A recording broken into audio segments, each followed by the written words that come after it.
my husband, who was in robust health, passed away on our wedding night. Everyone said I was a jinx to my husband and should be buried with him. My in-laws were heartbroken, but with tears in their eyes, they protected me, filled with guilt over my late husband. I single-handedly supported the entire Pei family and raised the orphan my in-laws brought back as if he were my own child. On the night I became the top scholar, my adopted son sent me off with a cup of poisoned wine, before I died. He arrogantly revealed the truth. He was not an orphan, but the illegitimate child of my late husband and his cousin. My husband, knowing he had a terminal illness and not much time left, couldn't bear the thought of his cousin being widowed and having to care for his elderly, ailing parents, so he schemed to marry me to fulfill his filial duties and raise his son. Overwhelmed by immense hatred, I was reborn on the night of my wedding. This time, my husband wants to die with dignity. No way. Madam, it's time to drink the wedding wine. In the glow of the candlelight, my husband's face looked even more handsome. I knew that as soon as he drank this spiked wine, he would soon vomit blood and die. In my past life, he died on our wedding night. Since my husband had always claimed to be in good health, his sudden death led everyone to believe that I was the one who brought misfortune upon him. Only before my death did I realize that all of this was Pei Yunqian's scheme. He had long been terminally ill and was not long for this world. In order to find someone to care for his elderly and ailing parents, as well as his newborn illegitimate child, he deliberately married me, the daughter of a declining noble family. Looking at the urgency in the man's eyes before me, I shyly exchanged cups with him. As I was immersed in the joy of the newlywed, a flicker of pain and struggle quickly flashed in Pei Yunqian's eyes, but in the end, he still raised his head and drank the wine in his cup. Husband, it's getting late, we should rest. I shyly helped Pei Yunqian undress, but he stiffened slightly, a look of confusion in his eyes. Soon, the sharp pain he had anticipated did not come. Instead, his whole body grew hot, and a certain part of him reacted strongly. Wife, I want to. Pei Yunqian's eyes were dazed, his mind already too preoccupied to think of anything else. I smiled and led him to the bed. Husband, don't be in such a hurry, the night is long, and we have plenty of time. Due to the potency of the drug, Pei Yunqian tossed and turned all night, the commotion so loud that everyone in the Pei household knew about it.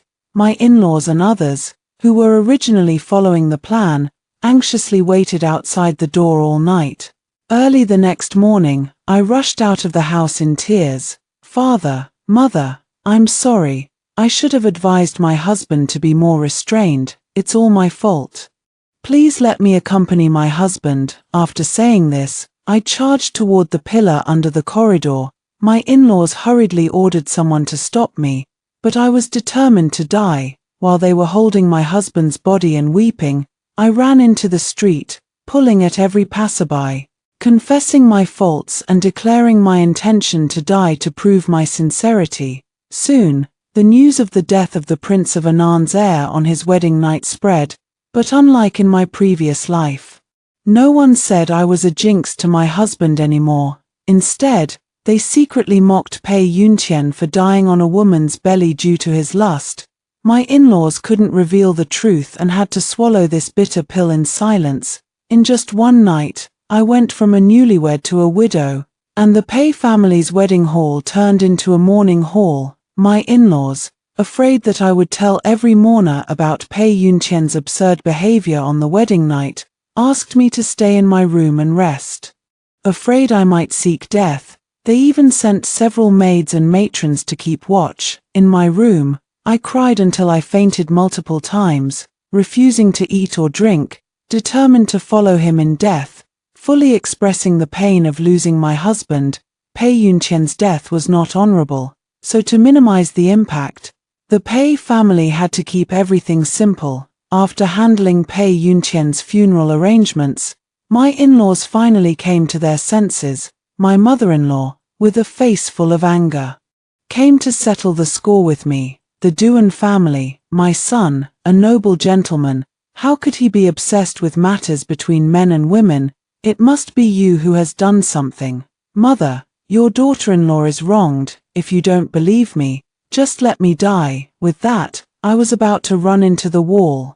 My mother-in-law quickly ordered someone to stop me. They had gone to such great lengths to make me wholeheartedly raise Pei Yuntian's illegitimate child, so naturally, they wouldn't let me die like this. "All right, what's done is done. I won't hold the past against you, but I hope you'll know your place and never do anything to disgrace the Pei family again." "Mother, don't worry, I will do my best to honor both you and father." Seeing that I would rather die than be scolded, my mother-in-law could only offer a few indirect warnings before reluctantly leaving with her entourage. As soon as she left, Sungyo arrived, Duan Peilan, as a woman myself. "Don't even think of fooling me. My cousin would never take the initiative to touch you. You must have drugged him." Looking at the woman before me, I wished I could strangle her. In my past life, she only gave birth but never raised the child, leaving me to dutifully raise her son for her. She effortlessly took away the son I had painstakingly raised for over a decade. While I met a tragic end, in this life, I will make sure she regrets ever coming into this world. I wiped away my tears with a handkerchief, looking at Sungyo in confusion. "Cousin, Pei Lang and I are husband and wife, so it's only natural for us to do such things. You speak with such certainty. Could it be that you two have already had an affair?" Sungyo never expected that I, who had always been timid and cowardly, would dare to question her relationship with Pei Yuntian so bluntly. She immediately flushed with anger. "What nonsense are you talking about? My cousin and I are completely innocent. Don't let your dirty mind see filth in everything. In any case, I'm warning you, since you've married into the Pei family, you are a member of the Pei family in life and a ghost of the Pei family in death. Don't cause any more trouble." "Cousin, as an outsider, what right do you have to lecture me? Moreover, you should address me as your cousin-in-law. With your current disrespectful attitude, if outsiders were to see it, I doubt anyone would dare to marry you. You, Ph. Duan Peilan, don't get too smug. Your reputation is already ruined. We'll see about that." Sungyo left in a huff and didn't dare to cause me trouble for a long time. Time passed quickly, just as in my previous life. A month later, my in-laws brought back a baby boy who was about 5 or 6 months old. The Duan family. This child was found on our way back from praying for Yuntian at the temple.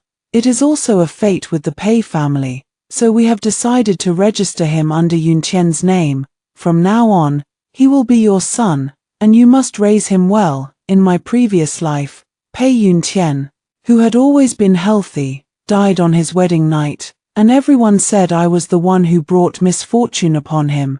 To atone for my sins, I accepted this child and devoted all my efforts to raising him. Now, I intend to try a different way of raising him. I stepped forward and gently stroked the baby boy's soft cheek, smiling with a look of tender affection. "Mother, this child bears some resemblance to Yuntian. Since fate has brought us together, I will surely cherish him as my own son from now on."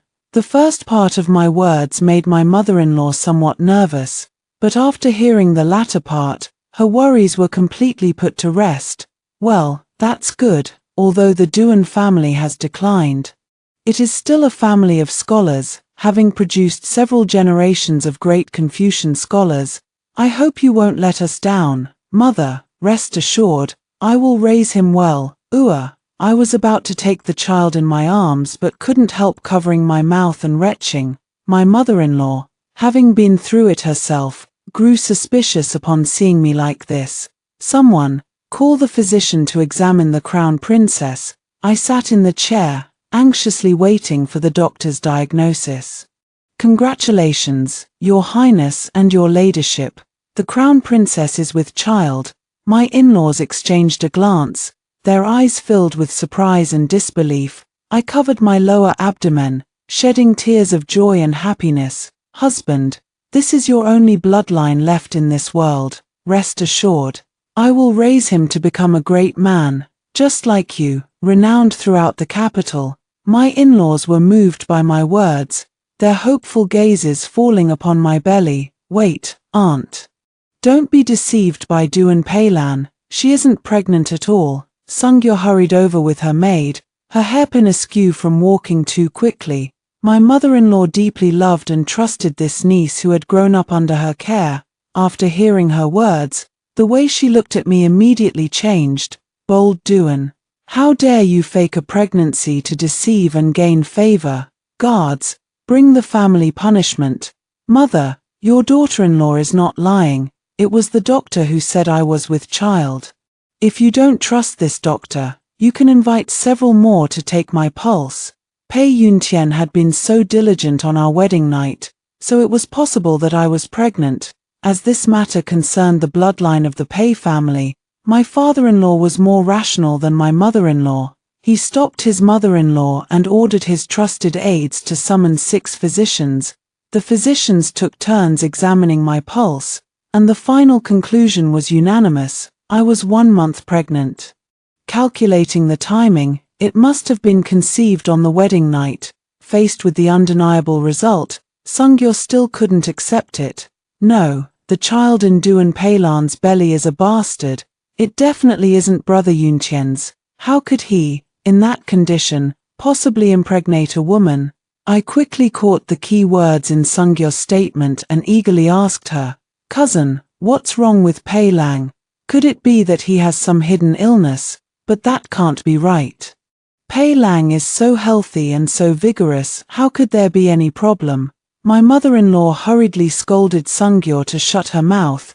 If people found out that Pei Yuntian had been suffering from a terminal illness before the wedding, wouldn't that tarnish the Pei family's reputation with the stigma of a fraudulent marriage? As the only non-imperial prince, the Prince of Anan placed great importance on his reputation. His son was already gone, but he couldn't afford to lose face as well. The look he gave Sungyo was clearly tinged with dissatisfaction. Sungyo stared at me fiercely, clearly unwilling to give up. Yet she also knew she couldn't say more. If Pei Yuntian truly couldn't father children, the lineage of the child she had given birth to would also be called into question. I walked over to Sungyo and took her hand. "Cousin, Pei Lang must have seen how lonely I was all by myself, which is why he left me with a child. You'll be happy for me, won't you?" Sungyo nearly gritted her teeth to pieces, but in front of her in-laws, she had to force herself to congratulate me. "Congratulations, cousin-in-law, this pregnancy hasn't been easy for you, so be careful not to bump or hurt yourself." "Thank you, cousin, I'll be careful." Seeing everyone's attention focused on my belly, Sungyo sighed sadly. "Aunt, now that cousin-in-law has her own child, what will you do with this baby boy you picked up?" Sungyo herself didn't realize that her gaze at the baby boy was filled with maternal love. My mother-in-law was awakened by Sungyo's words and quickly wiped the smile off her face. Just as she was about to speak, I cut in first. "Mother, you just found this child today, and I was immediately discovered to be pregnant. He is truly a little lucky star for the Anan Prince's mansion. To lock in this fortune, I will treat him even better than my own child." Seeing the sincerity in my eyes, my mother-in-law nodded with satisfaction. "Since that's the case, let him be adopted under your and Yuntian's names. From now on, he will be your legitimate eldest son and the legitimate eldest grandson of the royal mansion. Yes, I leave it all to your arrangement, mother. I hope this child can grow up healthy and live happily. Let's call him Jiansheng. What do you think?" "No, I disagree." Sungyo glared at me angrily. "The homophone for Jiansheng is Jiansheng, which implies a child born of lowly status." How could Sungyo not be furious? The dissatisfaction in the father-in-law's eyes turned to disgust. Sang Ye repeatedly lost her composure and spoke out to make decisions for him, which was truly displeasing, and his tone grew stern. "Miss Sang, I think this name is quite good. Let's settle on this one. Uncle, you've been tricked by the Duan family. The name she came up with is nothing but an insult to me." In her agitation, Sang Ye misspoke once again. My mother-in-law couldn't stand Sungyo's foolishness any longer and quickly ordered someone to take her away. Someone, the young lady is tired, take her back to her room to rest. Sungyo's pretty face turned pale. She understood that, given her current status, she had no say in the child's name. Watching Sungyo's angry and resentful retreating figure, I happily tousled the baby boy's fine hair in my arms. In this lifetime, everything of the Anand prince's estate, along with the name of the adopted son from the previous life, belongs to the treasure in my belly. As for the illegitimate child of Pei Yuntian and Sungyo, I will personally raise him to be useless. Ever since I adopted Pei Jiansheng, Sungyo has completely changed her previous attitude of disgust towards me, always bringing various delicious foods to curry favor and please me. Cousin-in-law, I was young and ignorant before, please don't take it to heart. This is a nourishing soup I made with my own hands. You must drink more of it. Thank you, cousin, but I don't have much appetite right now. I'll drink it later. I declined with a smile. Sungyo pouted sadly. Oh, cousin-in-law, you're not afraid I've poisoned it, are you? You're carrying my cousin's only child. How could I ever harm him? Being so guarded really hurts my feelings. I reluctantly gave in. Don't be upset, I'll drink it, that's more like it. For the sake of the baby in your belly, even if you can't eat, you have to force yourself. You're about to become a mother, you can't be selfish and only think of yourself. Cousin, you're so experienced. If I didn't know you were still unmarried, I'd almost think you were a mother yourself. And look at our Jiansheng, he's completely at ease with you. Anyone who didn't know better would think you were his mother. Sister-in-law, I am an unmarried maiden.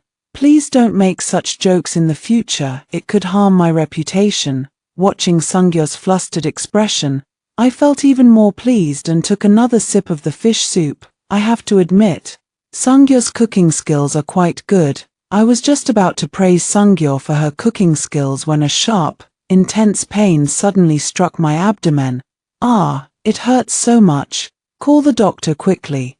Soon, the doctor arrived carrying his medical kit. Accompanying him were my anxious in-laws.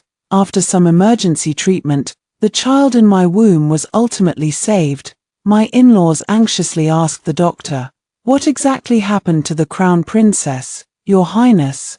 The crown princess accidentally consumed safflower, which nearly caused a miscarriage. Impossible. All the food I consume undergoes strict inspection. There couldn't possibly be any issues. Could it be this bowl of fish soup? No. That can't be. Cousin Sungyo personally prepared this fish soup for me. Why would she harm my child? There must be some mistake. My muttering immediately alerted my in-laws to the problem. Doctor, please examine this bowl of fish soup. The doctor quickly complied. And soon the results came back. The fish soup indeed contained safflower, which could cause a woman to miscarry. Sungyo panicked and hurriedly knelt down to defend herself. Uncle, aunt, please believe me. I didn't put the safflower in the fish soup. No matter how foolish I am, I wouldn't tamper with a soup I made myself. I also knelt down to help Sungyo explain. Father, mother, my cousin is right. The child in my belly is of the Pei family's bloodline. My cousin would cherish it dearly and has no reason to harm it. My in-laws looked at my clear yet foolish expression with complex emotions. Guards, take the young lady away, without my order. She is not to set foot in the crown princess's courtyard again. Aunt, please plead with uncle for mercy. I truly did not do this today. I have been wronged. After all, it was a child she had watched grow up, so the mother-in-law felt a bit soft-hearted, but compared to her soon-to-be-born grandson, she had no choice but to harden her heart. After Sungyo was driven out of the Pei family, my life became more comfortable than ever before. Sungyo was indeed wronged. The safflower powder in the fish soup wasn't put there by her. I added it while she was holding Pei Jiansheng. I took a risky move, all just to avoid living in constant fear during my pregnancy. But she wasn't wronged either. She had been looking for opportunities to get rid of the child in my belly so that her son could become the sole heir of the Anand prince's mansion. I just acted first, that's all. 6 months passed in the blink of an eye. My belly had grown quite large. And Pei Jianxing was already 1 year old. Even though I was pregnant, I personally took care of everything related to Pei Jianxing, treating him even better than if he were my own child. My in-laws had been keeping an eye on me, fearing that I might mistreat Pei Jianxing. After 6 months of observation, they finally felt completely at ease. I treat Pei Jianxing as if I'm afraid he'll fall if I hold him in my hands, and afraid he'll melt if I keep him in my mouth. I give him whatever he wants, spoiling him unconditionally. At just 1 year old, the child I've raised is plump and fair, with delicate features, looking as big as a 3-year-old. I placed Pei Jianxing among the items for the grab test and, along with my in-laws, encouraged him to reach for the nearest brush, ink, paper, and inkstone. Under everyone's expectant gaze, Pei Jianxing crawled straight toward the plate of chicken legs farthest from him. Before my in-laws could show their displeasure, I quickly snatched the chicken leg from Pei Jianxing's hand and placed a calligraphy brush into his chubby little palm. Father, mother, look, Jianxing has chosen the brush. He is sure to become as talented and renowned throughout the capital as the young master. My act of cheating just now was witnessed by all the guests present. Though they said nothing, the mockery in their eyes was unmistakable.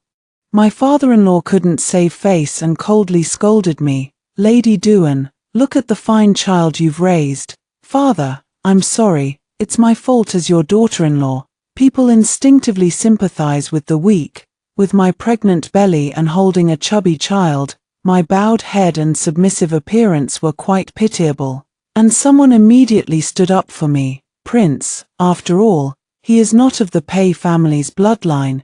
You shouldn't be too harsh. Yes. When the child in Duan's belly is born, they will surely inherit Yuntian's intelligence and talent. Pei Yuntian was known as the #1 gentleman in the capital during his lifetime, the dream lover of countless young ladies. When he turned down the proposals from many noble ladies to marry me, I was so excited I couldn't sleep all night. I dreamed of living in harmony with him, sharing a life of mutual respect. But little did I know he only valued my talent and my family's declining status, which made me easy to control. The in-laws were not comforted by everyone's words, because they knew in their hearts that Jiansheng was indeed Yuntian's flesh and blood. The in-laws, being deep and reserved, could still hold back, but Sang Wei couldn't bear to see her son being wronged. Ignoring my heavily pregnant state, she snatched Jiansheng away from me. Jiansheng is not a child who only knows how to eat. It must be Duan Peilan who taught him to do this. My body was heavy, and following Sungyo's motion to snatch the child, I fell to the ground.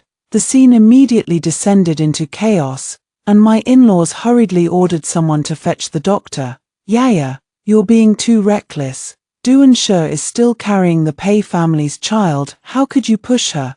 Even though my mother-in-law adored Sungyo dearly, she was furious at this moment. No, Aunt, Yaya wouldn't even step on an ant while walking on the road.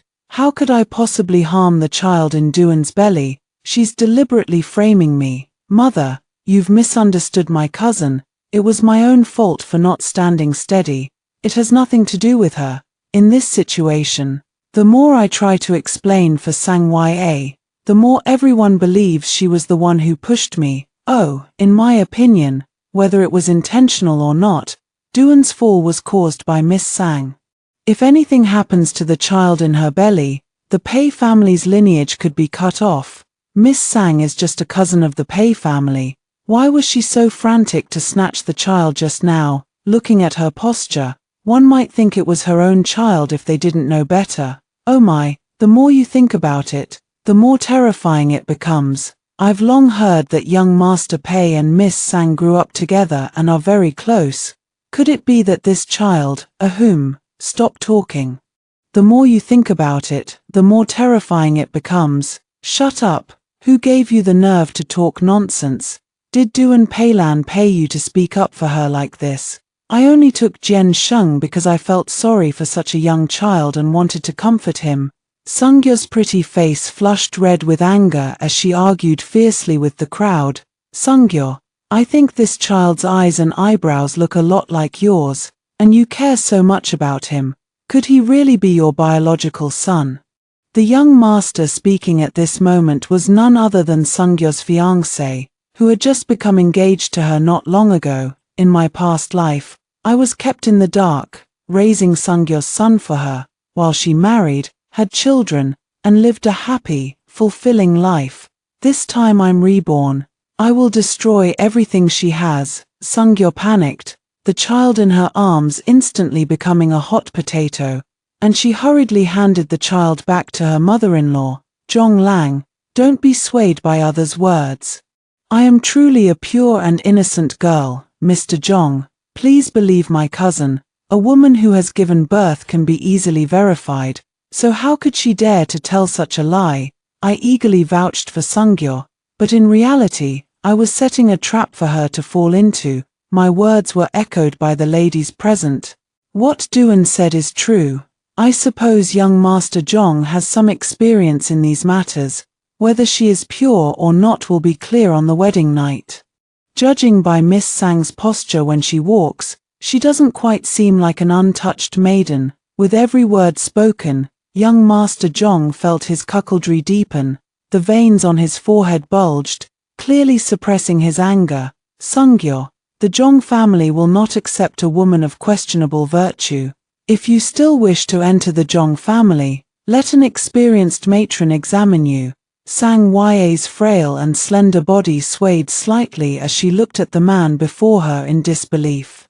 Jong Lang, the pure remain pure, and the tainted remain tainted. Since you do not believe me, I have nothing more to say. Young Master Jong loved Sang Ya deeply, even promising her a lifetime of devotion to her alone.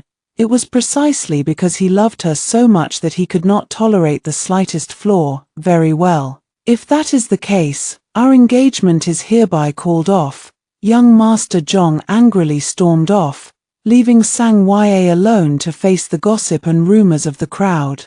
Sang Ya thought her words would move young Master Jong, but she never expected they would drive him away instead. Duan Peilan, you planned all of this today, didn't you, you venomous woman? I'm going to kill you. Before Sang Ya could lunge at me, she was restrained by the guards of the Anan prince's estate. Sungyo, this is not a place for you to make a scene. Someone, take her away. The father-in-law was truly enraged, and even though the mother-in-law pleaded for leniency, he did not soften his stance. I was escorted back to my room. Fortunately, it was only a case of threatened miscarriage, and the baby in my womb was unharmed. After Pei Jianxing's first birthday banquet, Sungyo's reputation was completely ruined, and there was no chance of her marrying into a noble or wealthy family. Time passed quickly, and I finally reached the day of childbirth. After 3 hours of pain, I gave birth to a son very smoothly. My father-in-law was overjoyed and named my son Pei Huaiwen, the same name as my adopted son in my previous life. Although Huaiwen is my biological son, I am even stricter with him. Instead, they continued to dote on Pei Jianxing, their adopted son. Pei Jianxing enjoyed the best of everything in terms of food, clothing, housing, and transportation, and I always granted his every wish. Whatever he wanted, I would do everything in my power to satisfy him. My in-laws had intended for me to treat Pei Jianxing as my own son, but Huaiwen was also their grandson. They couldn't bear to see me show such favoritism. To ensure both grandsons received love, I doted on Jianxing, while they favored Huaiwen. My father-in-law often took Huaiwen out to broaden his horizons. At first, my father-in-law also took Pei Jianxing along, but unfortunately, he was only interested in eating and playing, and he often embarrassed himself in front of others. As this happened more frequently, he eventually only took Huaiwen with him. Time flew by, and as the days and months passed, when Huaiwen was 10 years old, my mother-in-law, whose health had never been good, completely broke down. In my previous life, I took care of my mother-in-law personally. massaging her and even tasting herbal medicine for her every day. Even though she was bedridden, she still lived with dignity and comfort in this life. I have 2 sons to teach and a business to manage outside, so naturally, I have no time to take care of her, but as a filial daughter-in-law, how could I not care for her? I summoned Sang Ya, who was already married, to have her take care of my mother-in-law's daily needs. Since Pei Yuntian couldn't bear to see his cousin suffer, I made sure she experienced every kind of hardship in the world. After Sang Ya's reputation was ruined, she didn't want to spend her life with a solitary lamp and ancient scriptures, so she married a butcher. The butcher despised Sang Ya for having been defiled and would often beat and scold her, while the Sang family, ashamed of her, offered no support. She has had a difficult life over the years, her edges long since worn down. When my people approached her, she actually felt a sense of relief. The person who once bared her claws at me has finally learned to bow her head and submit. But I know she hasn't completely given up. She's still counting on Pei Jianxing as her trump card to turn things around. I didn't stop her from meeting him privately. Instead, I even created opportunities for them, and they didn't disappoint me. Pei Jianxing began to eat less, stopped going out to play, and started studying with Huaiwen under the guidance of their teacher. I didn't stop him from improving. In fact, I was very pleased about it. After all, someone who has been spoiled since childhood can't change much no matter how hard they try. Just as I suspected, Pei Jianxing couldn't even last half a month before reverting to his old ways. He grabbed a chicken leg and ran over to me, acting cute. "Mother, studying is too tiring. I am the eldest grandson of the Prince of Anan's household. Even if I don't have much learning, I can still inherit the princely title." Right. The founding emperor and the ancestors of the Pei family had a bond forged through fighting for the empire together, and the princely title is hereditary and non-revocable. Even if the descendants are hopelessly incompetent, as long as they are the eldest son of the current generation, they can enjoy wealth and honor. I affectionately patted Pei Jianxing on the head. "Don't worry, the throne is yours. In my heart, you are the most important. You are my first child. And I don't want you to be too tired, I just want you to be happy and joyful." Pei Jianxing was moved by my words and, like a little puppy, rubbed his soft head against my palm. "Mother, don't worry, when I grow up, I will definitely take good care of you." "Good, such a good boy." In my past life, he said the same thing, but in the end, he gave me a cup of poisoned wine. After receiving my assurance, Pei Jianxing no longer listened to Sungyo's advice and even argued with her. "Sungyo, as a woman with a tarnished reputation, what right do you have to tell me what to do?" "Jianxing, how can you say that to your mother? If I hadn't risked my life to give birth to you, how could you be living such a good life now?" "Bah, you are not my mother. My mother is from the Duan family of Luoyang, born into a prestigious family. Not someone like you, a wanton woman, can compare to." Over the years, I have leveraged the influence and connections of the Anan prince's mansion to revive the declining Duan family and bring it back to prominence. When people mention the Duan family again, their tone has shifted from disdain and pity to admiration and praise. Pei Jianxing is no exception. He now takes pride in being the grandson of the Duan family. Sungyo was so angry that she gritted her teeth. She never dreamed that, despite all the scheming she and Pei Yuntian had done, they had ended up paving the way for me instead. She took several deep breaths to regain control of her emotions. She softened her tone as much as possible. "Jianxing, I don't blame you for treating me this way. I know it's all Duan Peilan's doing. Listen to me. She's trying to ruin you so she can put her own son in power." The flesh on Pei Jianxing's chubby face trembled, and a viciousness that didn't match his age flashed in his eyes. "Don't try to sow discord here, in my mother's eyes. Pei Huaiwen is nothing. I'm the son she holds dear in her heart. If you keep speaking ill of my mother, get out of our house." Sungyo was pushed to the ground by Pei Jianxing. tears streaming uncontrollably down her cheeks. I lifted my skirt and stepped over the threshold, walking step by step toward her. Cousin, how does it feel to be betrayed by your own son? Seeing that I had overheard their conversation, Sungyo panicked for a moment but quickly composed herself. Duan Peilan. Don't get too smug, blood is thicker than water. Zhenxing will recognize me as his birth mother sooner or later. The day he inherits the throne will be the day you fall into the mud. Is that so? Then I'm really looking forward to it. My calmness made Sungyo appear even more disheveled. She clenched her fists tightly, eagerly awaiting the day when her child would bring her honor. Before she could wait for that day, her mother-in-law ran into trouble first. Sungyo did not take good care of her mother-in-law, leaving her lying in her own filth for a long time. Without timely bathing and massage, the mother-in-law's body began to fester and develop pus, and she had only a few days left to live. Although her body was failing, the mother-in-law remained fully conscious, glaring fiercely at Sungyo. You wretch, I loved you so much, yet you treat me so cruelly. You will face retribution. At this point, Sungyo no longer pretended, hysterically questioning her mother-in-law. If you truly cared for me, you wouldn't stand by and watch me marry a lowly butcher. I've suffered so much. What does it matter if you endure a little hardship before you die? I bore children for your Pei family. I am the one who made the greatest contribution. How did I end up in such a miserable state? You all owe me, and you must repay with your lives. Mother-in-law was so angered by Sungyo's words that she coughed uncontrollably. Sungyo, don't be ungrateful. Everything Yun Tian and I planned was all for your sake. Shut up, it wasn't for me at all. If Pei Yun Tian truly loved me, why would he take me knowing full well that a woman's reputation is more important than anything? He made me bear his child but refused to marry me. He never once considered my well-being. My mother-in-law was so enraged by Sungyo that she couldn't catch her breath, even though the doctor tried his best to save her.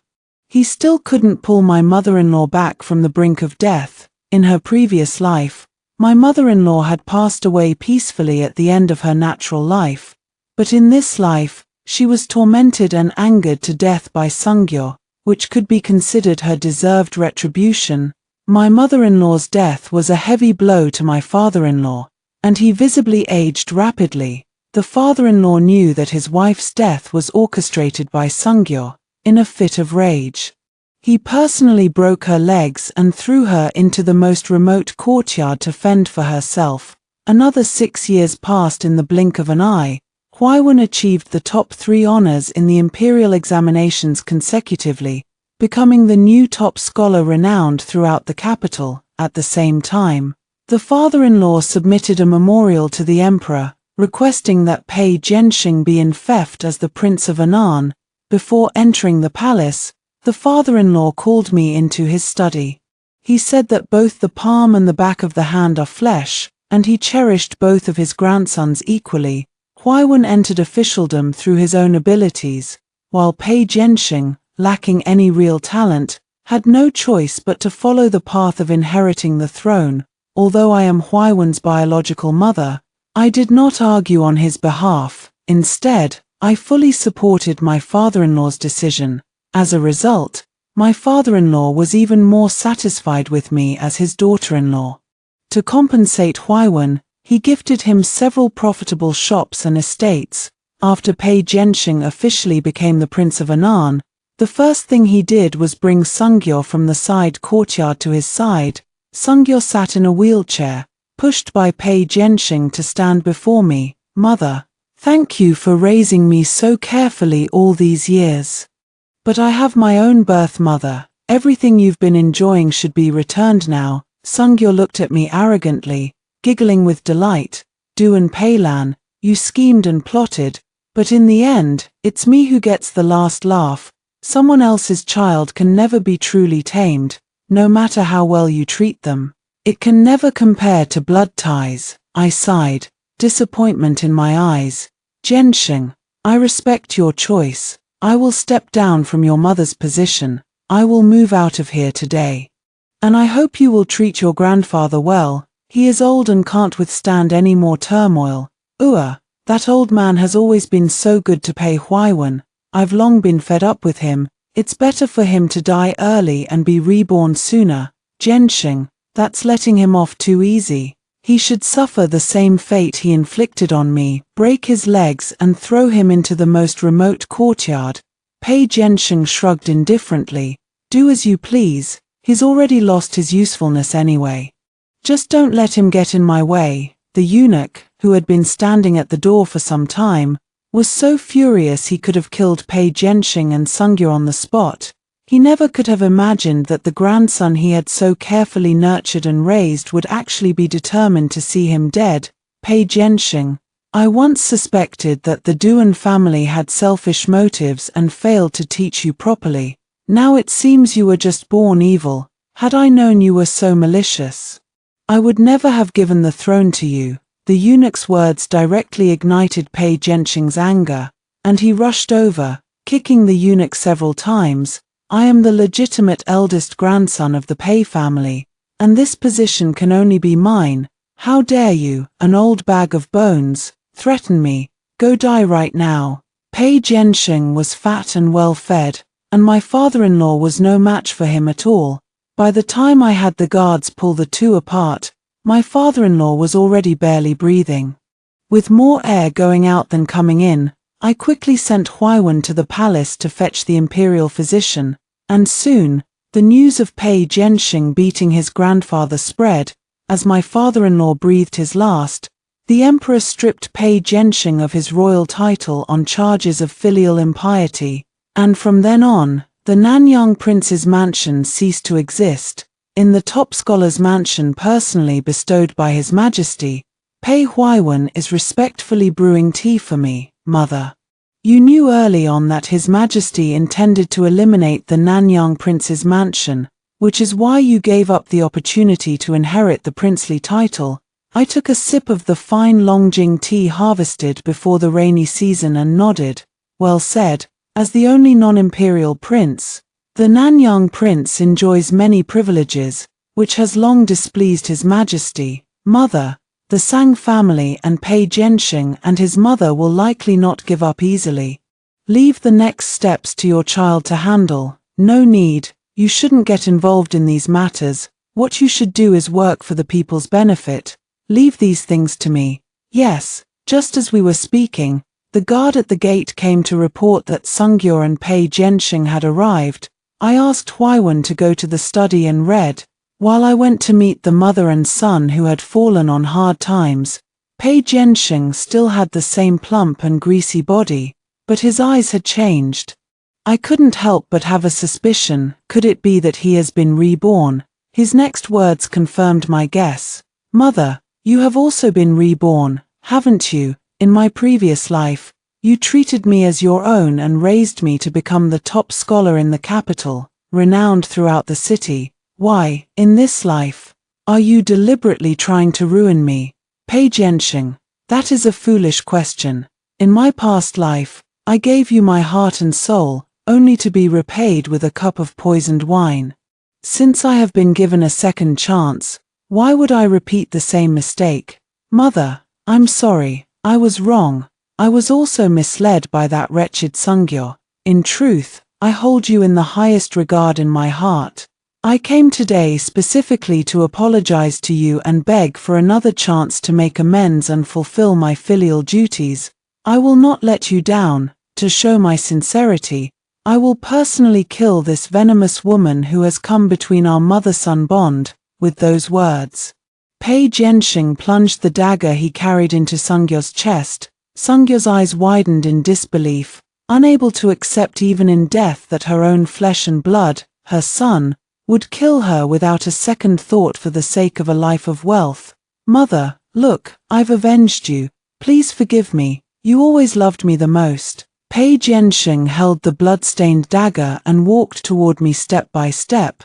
I quickly retreated a few steps, letting the guards shield me. Pei Jianxing, you even killed your own birth mother. How could you possibly be sincerely filial to me, your adoptive mother?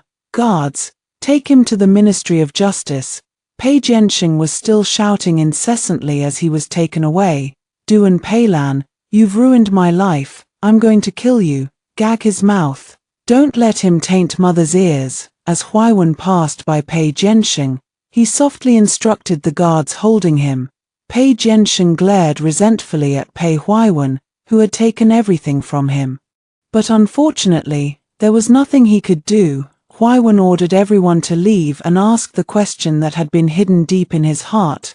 Mother, grandfather says I don't resemble father in any way. It was precisely because of this that his father-in-law had always refused to pass the throne to Huaiwen. I reached out to help Huaiwen adjust his official hat, replying to him gently yet firmly, you don't have to be anyone's son, you are Pei Huaiwen. And you must become a good official who advocates for the people. After hearing the first story above, what are your thoughts? Feel free to share your opinions in the comments section. Next, there is another similar story. Let's continue to see. Before being brought into the Xie residence, the four of us sisters made a pact. No matter who gained favor in the future, we would all help each other. The eldest sister became the master's concubine. Second sister became the lady's maid. Third sister became the young master's chambermaid. Only I chose to work in the kitchen. My sisters laughed at me for being foolish, not choosing a patron for myself, but they didn't know that only those who are reliable can be called a support. Those who are unreliable are like a guillotine. After entering the Xie residence, the mistress changed our names. Since there were exactly four of us, we were named after the plum, orchid, bamboo, and chrysanthemum. The eldest sister was given the name Plum Bone. The mistress said that plum blossoms possess a proud and frost-defying demeanor, urging her never to lose that noble spirit. Yet I knew that last night, the eldest sister and the master had been at it all night. With her delicate cries echoing ceaselessly until dawn, the second sister was given the name Fragrant Orchid. Upon receiving her bestowed name, she joyfully expressed her gratitude, vowing to serve the mistress faithfully for a lifetime, completely disregarding the mistress's cold expression. Third sister was given the name Zhurong. The head matron, her face cold, hurried her toward the young master's room, scolding her as they walked, after teaching the young master. Don't think you've flown up a branch and become a phoenix. If the young master's health suffers, you'll have a bitter fruit to eat. Third sister timidly agreed. When it was my turn, the madam suddenly smiled. She asked me, why did you choose to go to the kitchen? You are the most beautiful among the four sisters. Why not follow your sister's example and find yourself a patron? I lowered my head and replied, I learned excellent culinary skills from my father. If I were to let them go to waste, he would surely be furious. The lady said coldly, I hope that is truly how you feel. I knew that my eldest sister had won the master's favor as soon as she arrived, and she must be feeling quite displeased at this moment. She gave me the name Jushin. I kowtowed in gratitude, and the mistress sneered coldly above my head, May you be like the chrysanthemum, unbroken by the north wind. My heart sank. I knew that the reason the eldest sister had caught the master's eye at first sight was because her beauty was rare in this world. On the day the master came to see the maids, my eldest sister deliberately found an excuse to send me away, fearing I would steal her spotlight. But she didn't know that I had never thought of climbing the social ladder. I was only afraid that climbing up would be easy, but falling down might cost me my life, as expected. The eldest sister was greatly favored by the master. The master has spent 3 consecutive nights in the eldest sister's room, and I hear she now believes she is his true love, becoming increasingly arrogant and domineering. Today she demands to wear gold and silver, tomorrow she craves exotic delicacies. Not only has she exhausted the servants, but she has also kept the kitchen bustling with activity. The kitchen staff are not particularly friendly toward me. They always look at me with strange eyes, whispering, this is Meigu's sister. Her looks are no less than Meigu's, so why hasn't she entered the master's chamber? Our small temple can't hold such a great Buddha. I always pretend not to hear. just silently going about my own business. In the kitchen, there is an old woman named Shun, who is said to be a long-time servant in the mansion, very upright and incorruptible. If she heard people gossiping in the kitchen, she would rush over and scold them. Not enough work to do, why so much talk?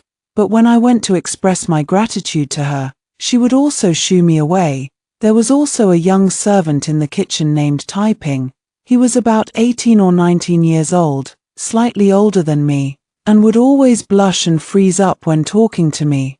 Although the days were ordinary, I felt they were quite perfect. Occasionally, my sisters would come to see me secretly and slip me some copper coins. Among them, third sister visited the most frequently. Her life had been quite perfect lately. As the young master's first chambermaid, he had just experienced intimacy and, having tasted its sweetness, could hardly bear to be apart from her day and night. I teased her with a smile. "Why do you always come to see me in the afternoon? Have you been sleeping in with the young master?" Third sister blushed and hit me, but after a moment, she sat down with a frown. She sighed. "Of course. The young master is perfect in every way, and he treats me well too, but the madam doesn't like him spending so much time with me. Yesterday, the madam even spoke to me, saying that in a few days, she will find a good match for the young master. When that time comes, where will I go?" Third sister's smile was tinged with a cloud of sorrow, along with a sense of desperate resolve that I couldn't quite understand. I couldn't offer her any advice. So I silently brought her a plate of Osmanthus pastries. Not long after, eldest sister arrived with great fanfare. She was surrounded by a circle of fawning servants, and even those in the kitchen who secretly cursed her put on smiling faces and crowded around her. "It's incredibly lively." My eldest sister lifted her chin and scanned the room, spotting me before immediately breaking into a grin. "Jushin, you're here." However, when she caught sight of my third sister, her smile faded slightly.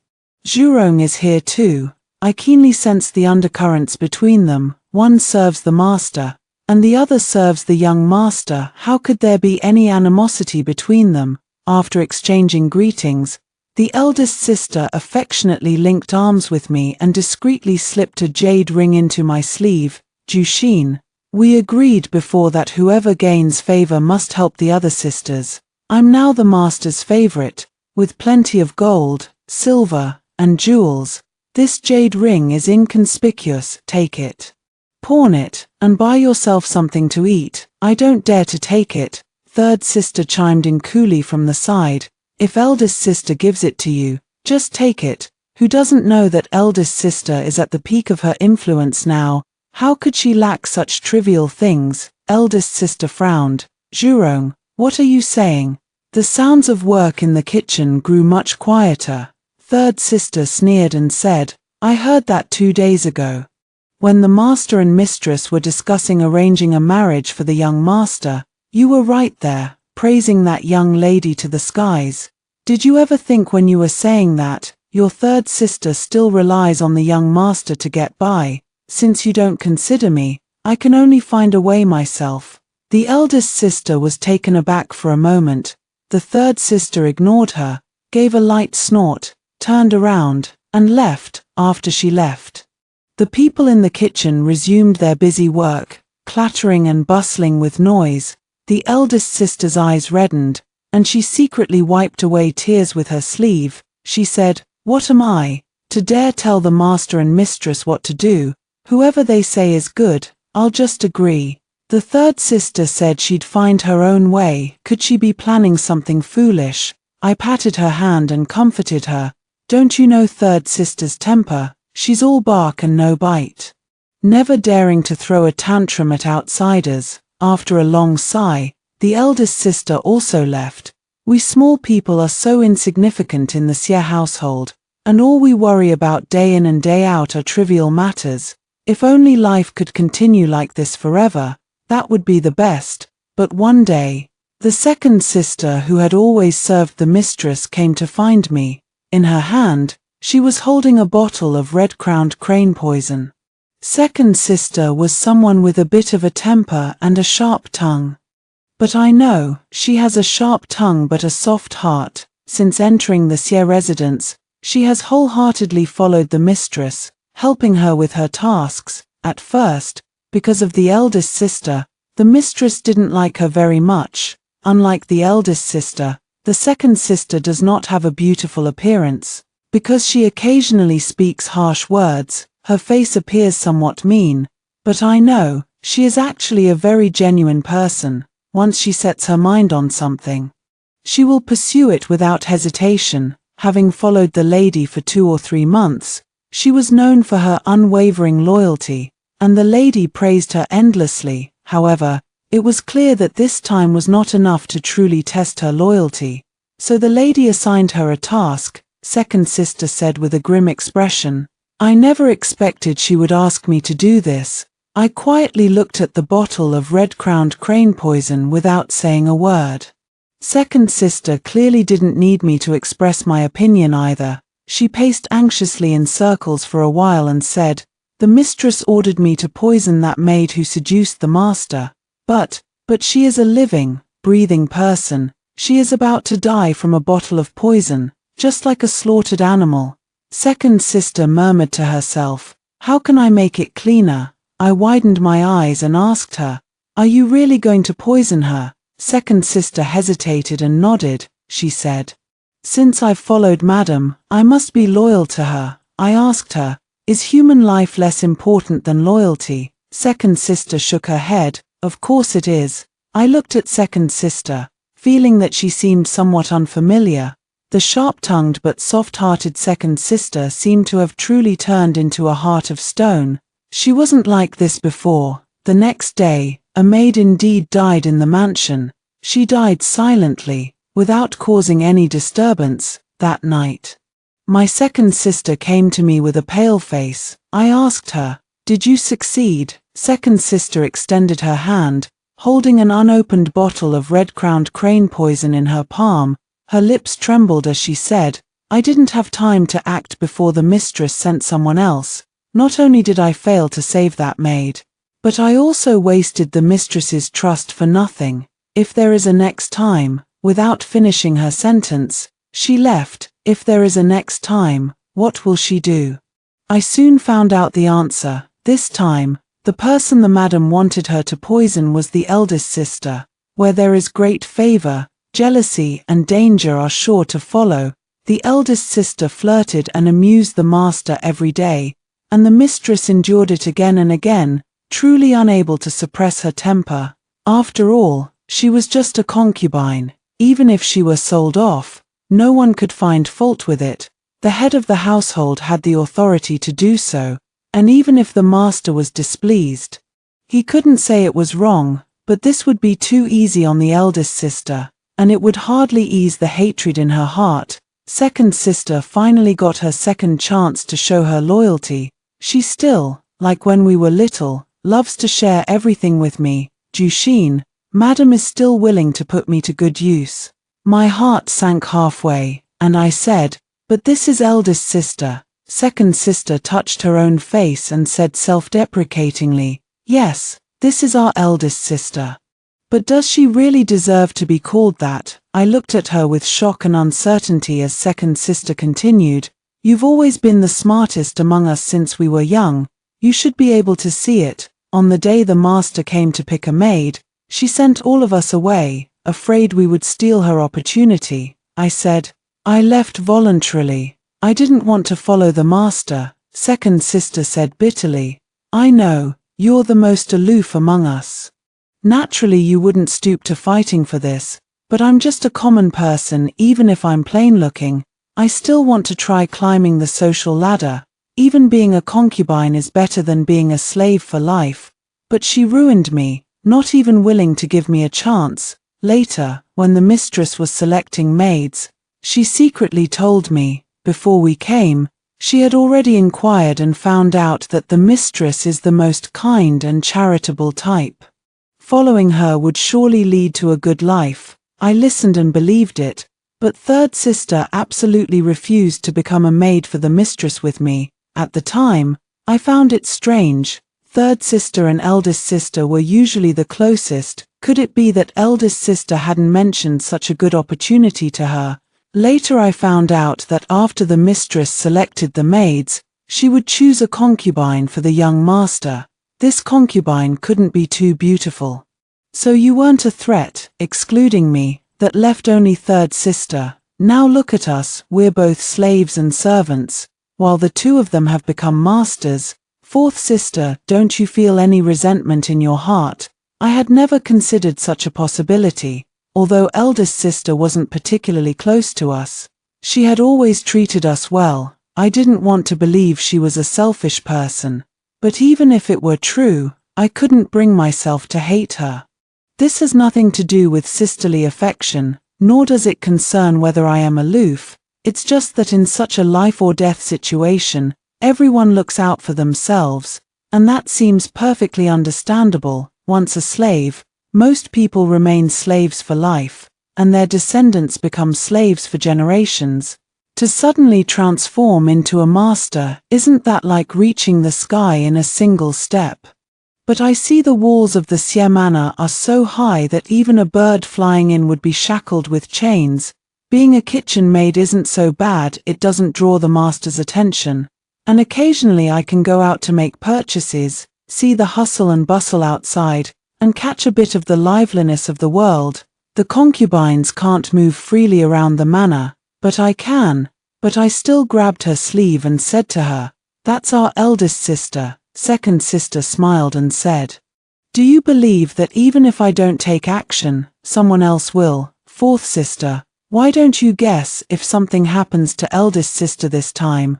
Will it be me or someone else who takes action?" Second sister left. Before long, the eldest sister's maid came to the kitchen and requested a lot of food, saying that the eldest sister was hosting a banquet and inviting us sisters to join.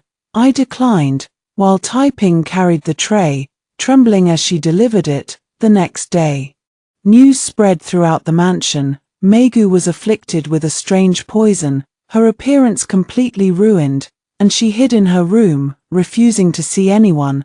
I was trembling with fear when suddenly a maid came to deliver a message to me. She said, "Lady Meigu invites you for a chat."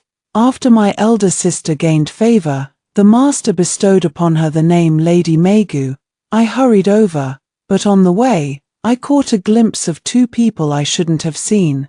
The second sister and the young master stood together, set against a shower of falling petals, looking like a perfect couple. The young master said something, and the second sister lowered her head, her ears turning slightly red. She shyly turned her face away, only to catch sight of me standing by the roadside.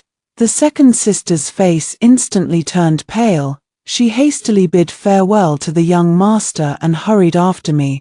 I know that because of the eldest and third sisters. The second sister is filled with resentment about her situation. As expected, the second sister hurried over and immediately said, "Don't tell the two of them about what happened today." I turned my head away, avoiding her eyes, and softly said, "If you're afraid of others finding out, why do it in the first place?" The second sister revealed a peculiar smile. I had never seen her face shine so brightly before. She said, "Today is the first time I've met the young master." Before seeing him, I was thinking about how to seduce him, to make my third sister regret. After seeing him, what I'm thinking now is how to make him fall in love with me, so we can be together forever. She asked me, "Do you know why that is?" I might understand. The second sister continued, "The young master treasures third sister like a precious jewel, but only because she is the only woman he has ever had. If one day I too can share intimate moments with the young master, I believe I would be even more worthy of his affection than third sister." I was reminded of the time before we entered the mansion, when the four of us sisters linked arms, smiling brightly and saying, "No matter which of us gains favor in the future, we must help each other." It feels like just yesterday. Thus, this Xie mansion is like a bottomless water vat that devours people. No matter who comes, they will be drowned by its overwhelming power, no matter how pure-hearted one may be. They cannot evaporate this vat of boiling water. From the day I entered the mansion, everyone grew a heart full of mutual scheming. I broke free from my second sister's hand and whispered, "I must take my leave now, eldest sister has called for me." Second sister paused, slowly raising her heavily made-up eyes and brows, looking at me as if scrutinizing. "What does eldest sister want with you?" I met her gaze without fear, trying to find some clues in her eyes and brows, but I saw nothing. My second sister's expression remained unchanged, as if my eldest sister's disfigurement had nothing to do with her. I nodded to my second sister and turned to leave. It was quiet behind me. I imagined my second sister standing there, staring intently at my retreating figure. Upon entering my eldest sister's room, I found it to be as silent as death.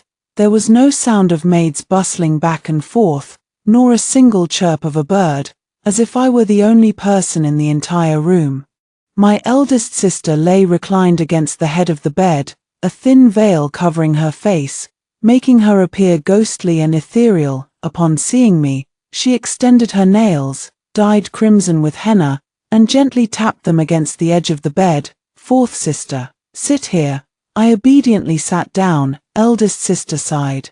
"Now that my face is ruined, do you know who did it?" I answered honestly, "I don't know." My elder sister asked me, "Do you really not know, or are you unwilling to say?"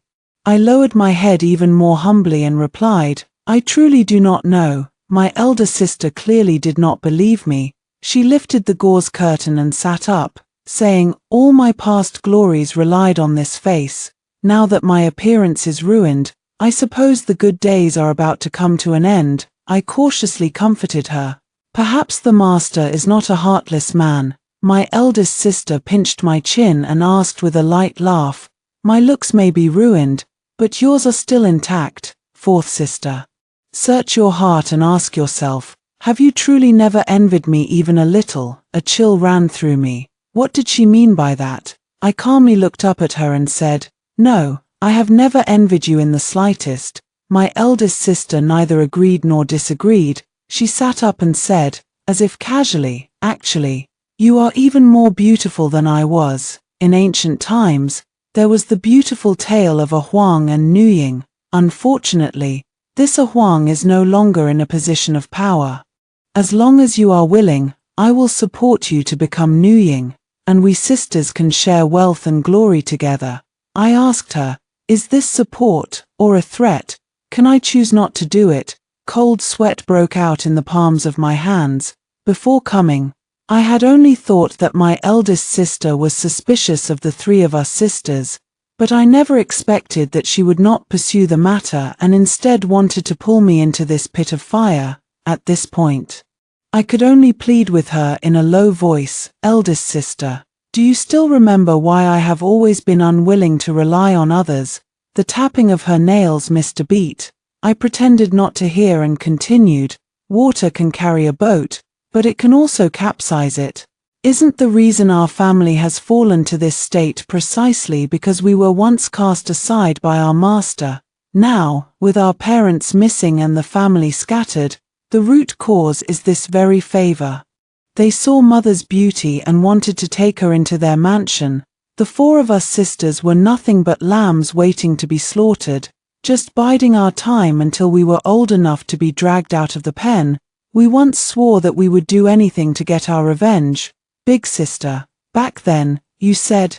Big sister's gaze grew distant, as if recalling her own words at the time. She murmured to herself, "I said, if one day I rose to a position of power, I would use every ruthless means to smash that sheep pen." I cried out with anguish, "Big sister, now your ruthless means are being used against me. You're trapped in the sheep pen, and you want to drag me in too, to keep supporting you as the lead sheep." The eldest sister suddenly sat up and declared loudly, "If I don't lead the flock, who will protect you all?" Do you think the second sister remains unscathed in front of the mistress solely because of the mistress's kindness? Is it truly her boundless charm that makes her the only one in the young master's inner circle? As a mere kitchen maid, tucked away in your own corner, could you ever enjoy such a scale of food? clothing, and provisions. She sneered and muttered softly, "What's all this talk of people and sheep, now that I'm no longer up to the task? It's your turn to step up. The master will be here soon. As long as he can spare you a single glance, I don't believe you can keep being a kitchen maid." Footsteps sounded outside the door, light, quick, and filled with unmistakable delight. My back stiffened, rigidly waiting for this door to be pushed open.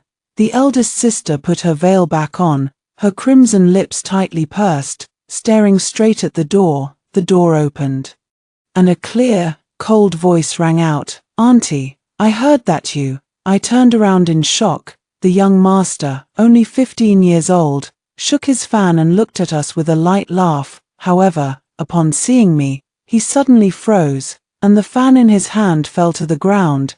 The beads at the end of the fan broke apart, scattering and bouncing on the floor with a series of thudding sounds, just like the chaos in the heart within the room. The young boy, only 15 years old, was just beginning to understand love. The one who stirred his heart was somewhat unworthy of attention, a cook in the household. At the first glance of her, his palms inexplicably grew sweaty. Upon hearing that this cook was the sister of his concubine, he suddenly found it hard to recall the gentle and elegant appearance of Jurong. Only this face before me, without any makeup yet capable of captivating hearts. I stood up and bowed to him, but the young master suddenly became flustered. Straightening his own clothes, after clearing his throat lightly, he finally returned the bow to me. For a moment, I didn't know whether I should stand up or not, since when does a master bow to a servant? His actions made me feel like a lady from a noble family. The eldest sister spoke softly, "Singji, what brings you to my place today?" The young master hurriedly stood up and bowed to her again. "Auntie, I heard you acquired a portrait of a beauty today, one painted by a renowned artist. I would like to borrow it to admire. It was just a coincidence." The young master's voice softened. The person in the painting turned out to be the one before my eyes. The eldest sister rubbed her temples and said, "Perhaps the servants passed on the wrong message. Where is the master? Didn't I just send a maid to invite him over?" The young master replied, "Father just went out, and by chance, I ran into him." As he spoke, he stole a glance at me from the corner of his eye. I breathed a sigh of relief in my heart. It seemed I had narrowly escaped by sheer luck. In front of outsiders, my eldest sister finally let me go, and I hurriedly left her boudoir. The young master couldn't help but turn around, gazing at me with infatuation as I walked away. I walked in a flustered manner and bumped right into my second sister. She smiled slyly and asked me, "So, have you seen through our eldest sister now?" I stopped in my tracks. Second sister laughed so hard she bent over, saying, "Fourth sister, do you really think the heavens were protecting you, allowing you to escape that disaster? The one who truly protected you was me." I asked her, "Was it really you who disfigured eldest sister?" Second sister said, "If I said it wasn't me, would you believe it?" I fell into deep thought, wondering who it was that disfigured my eldest sister. Unable to figure it out, I returned to the kitchen, but I didn't know that the young master was also secretly looking for me. He returned to his room and happened to run into my third sister, who greeted him with a smiling face. Third sister is gentle and beautiful, with a unique charm of a woman from the Jiangnan region, yet his mind kept flashing back to that strikingly gorgeous face. As he took off his coat, he asked, "Jurong, do you have a fourth sister? How come I've never seen her before?" Third sister's hands paused for a moment, but she immediately pretended as if nothing had happened and said with a smile, "Yes. There is a younger sister who works in the kitchen. That place is dirty and messy, and I was afraid it would offend your eyes, young master." The young master shook his head with a smile and said, emerging unstained from the mud, "The name Jushin is not suitable. She should be called Lianshin." Third sister's heart sank. She knew that the young master had already met her fourth sister. This was her greatest concern. Eldest sister was beautiful, but she already belonged to the master, so there was no need to worry. but fourth sister was still a delicate flower waiting to be plucked, blooming in the early morning and attracting countless gentlemen to come and pick her. She must not show jealousy, for in the eyes of men, a woman consumed by envy is the most detestable. But third sister clenched her palm bitterly. How could she not be jealous? Why was she so unlucky? Cursed with such an ordinary appearance, she and the young master were each other's first. And the joys of their intimate union, the whispers shared between the sheets, and the comfort after their moments of passion were all unique experiences and memories that belonged solely to the two of them. Does fourth sister have any of these things? She merely possesses a beautiful face. Jurong, grind the ink for me. Third sister suddenly snapped back to reality, suppressing the twisted expression on her face, and walked into the study with a smile. The young master was spreading out paper, preparing to write. Third sister stood behind the young master, gently massaging his shoulders, and said, "Didn't you say before that you would teach me how to write?" The young master asked her curiously, "Weren't you afraid of getting tired and didn't want to learn before?" Third sister coquettishly pouted, leaning on his shoulder, and whispered, "Today, I want to learn. Coincidentally, there's a poem on the table. Could you teach me this one?" The lovely figure before the young master suddenly vanished into thin air, leaving only the memory of this adorable chambermaid. He looked down and saw the poem he had copied the day before, lying on the table, a poem filled with eerie, ghostly energy. Jade shatters on Kunlun Mountain, the phoenix cries, lotus weeps dew, fragrant orchids smile. This poem is not good, let me teach you another one instead. But third sister wouldn't let it go. What's the matter? This poem contains second sister's name. Could it be that the young master has feelings for my second sister, and that's why he's too embarrassed to teach me? The young master had no choice but to take her hand and guide her stroke by stroke as she wrote, "The lotus weeps dew, the fragrant orchid smiles." No, she would never weep dew. She would surely be the one laughing in the end. In recent days, the kitchen has become exceptionally busy. The maids from the young master's room frequently come asking for sour and sweet fruits and snacks, such as salted plums. Since the kitchen doesn't have these items, they often send someone out to buy them. This time, Taiping was the one sent out. After wandering around outside, he returned and secretly signaled for me to come over. I went over, and Taiping took out a string of candied hawthorns from his pocket. "Try this, it's really delicious." I declined.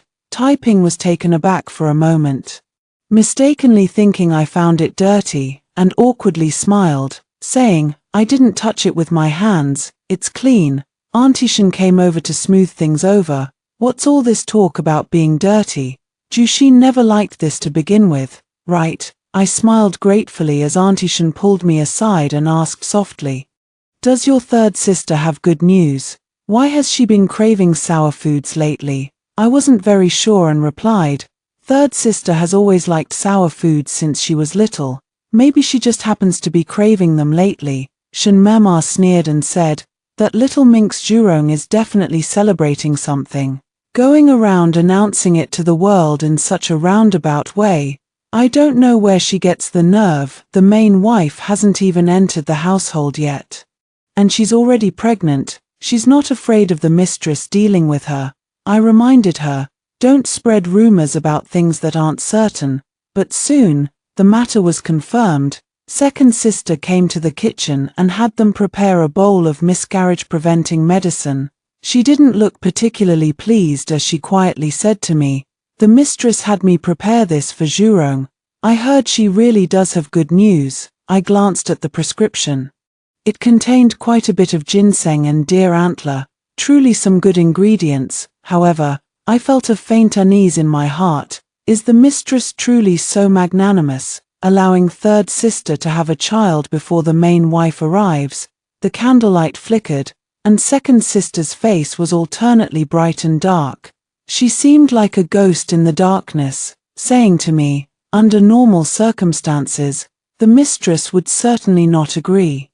But you don't know that third sister has already surrendered and become the mistress's person. My right eye twitched, and I asked her, how do you know? Second sister held the medicine steady, glancing back at me, because the poison in eldest sister's case wasn't administered by me.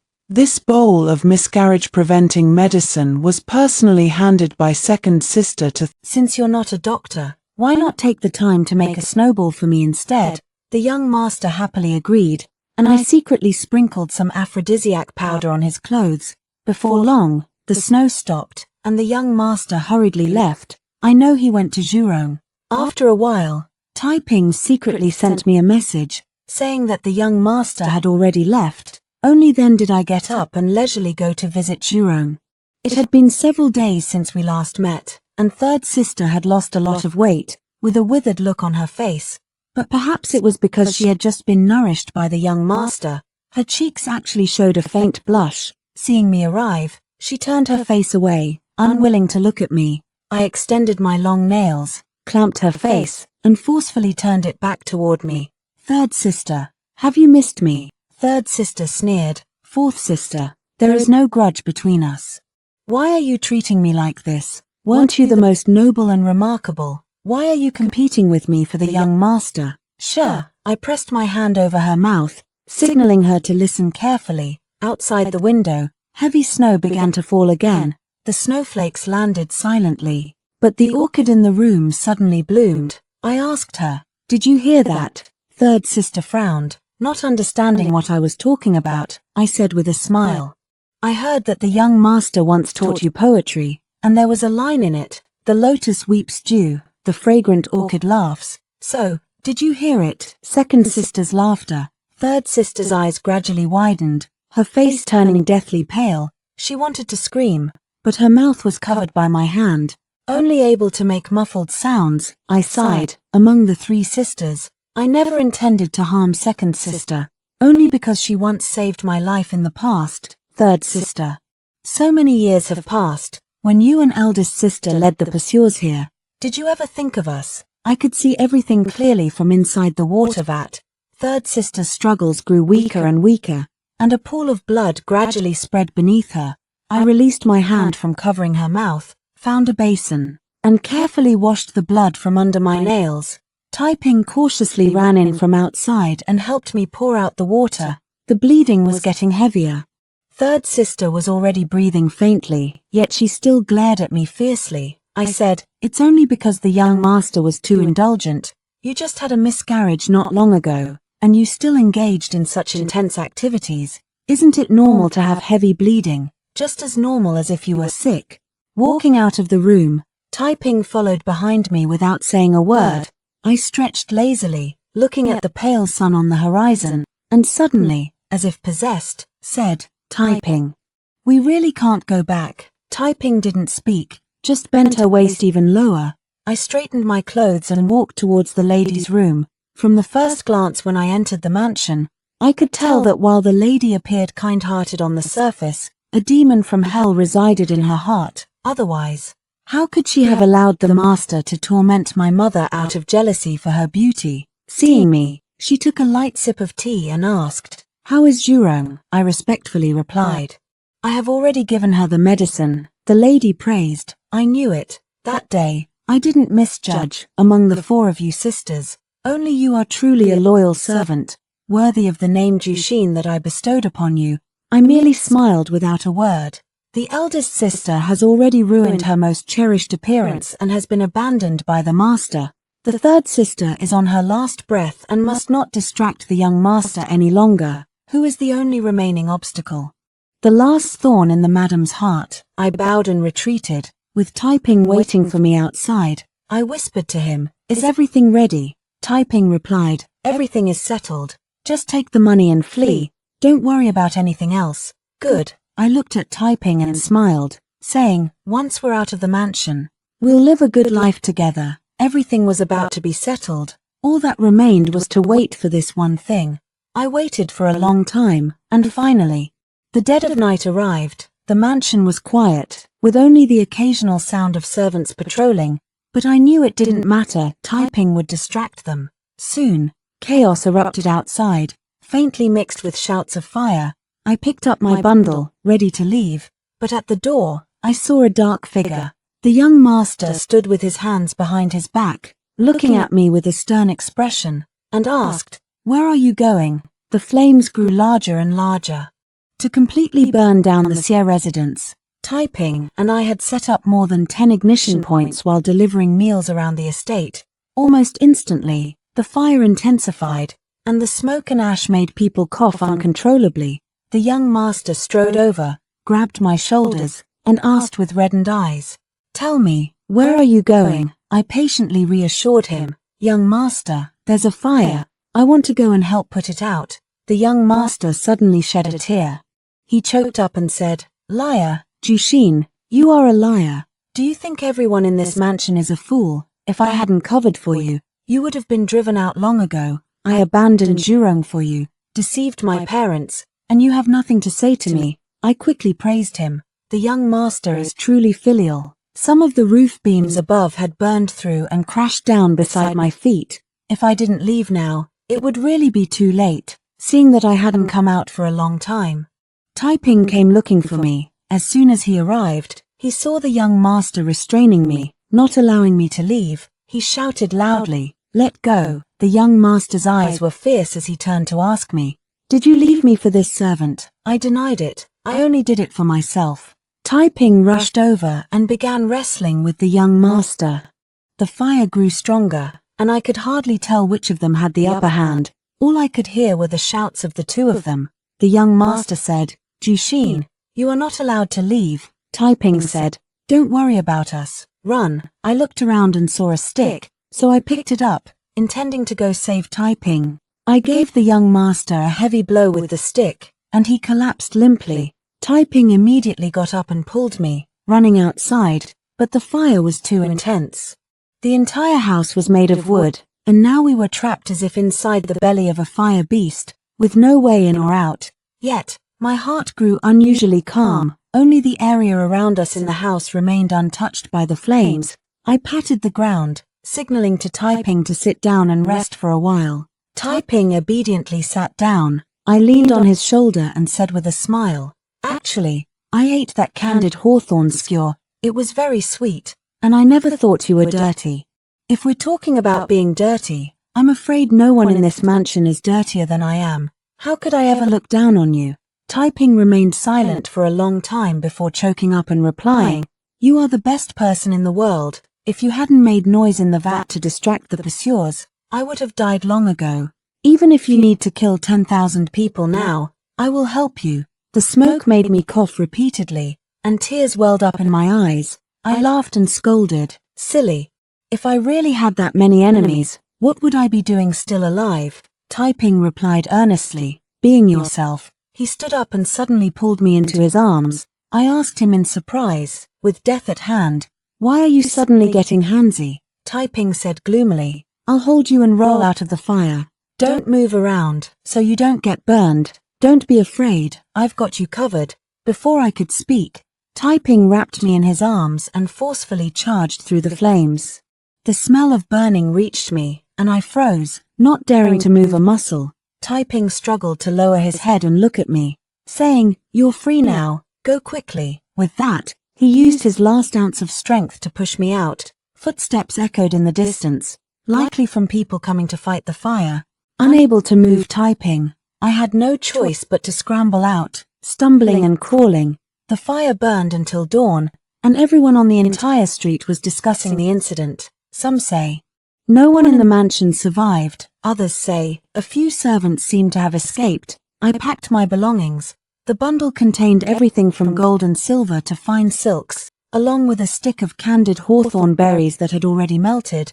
The coachman asked me, "Where does the young lady plan to go?" I said, "Head south, all the way to Yangju." The carriage jostled along, swaying unsteadily. I thought back to the scene of the four of us sisters discussing in the carriage.